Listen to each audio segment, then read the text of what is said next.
Saya barusan mengadakan pertemuan dengan Duta Besar Republik Siprus untuk Republik Indonesia, Yang Mulia Nikos Panayiotou, membahas satu isu penting terkait dengan deportasi yang telah dilakukan oleh Kepolisian Negara Republik Indonesia terhadap seorang warga negara Palestina yang bernama Abdul Karim Raid Mekdad berusia 41 tahun. Mekdad ini dideportasi oleh kepolisian kita oleh karena kita memang tidak mempunyai perjanjian ekstradisi dengan Republik Siprus.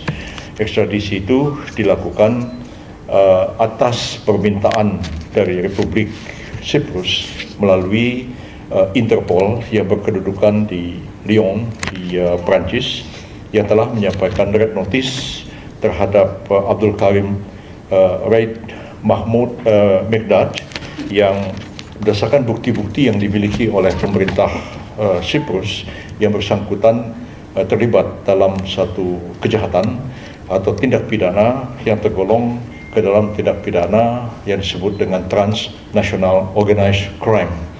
Jadi tindak pidana lintas negara yang terorganisir, dan pemerintah Siprus telah mempunyai bukti-bukti permulaan yang cukup, saksi-saksi, alat bukti dikumpulkan oleh mereka di sana, dan kemudian kepolisian Siprus juga telah menetapkan yang bersangkutan sebagai tersangka dalam tindak pidana yang diduga dilaksanakan di Siprus itu. Oleh karena dan telah menangkap 2 orang di Siprus, tapi 2 orang keluar dari wilayah Siprus, dan salah satunya diketahui oleh pihak kepolisian Siprus berada di Indonesia, dan memang sudah terjadi komunikasi antara kepolisian Siprus dengan kepolisian Indonesia itu sejak tanggal 21 Mei tahun 2026 yang lalu. Saya ulangi, tanggal 21 Mei 2026 yang lalu. Tetapi permintaan resmi itu baru ditanggapi oleh pemerintah Indonesia setelah Interpol mengeluarkan red notice, artinya pemberitahuan kepada seluruh anggota Interpol sedunia bahwa ada orang yang masuk dalam daftar DPO atau daftar orang yang dicari karena melakukan tindak pidana di sebuah negara anggota Interpol, yaitu Siprus. Dan berdasarkan statuta dari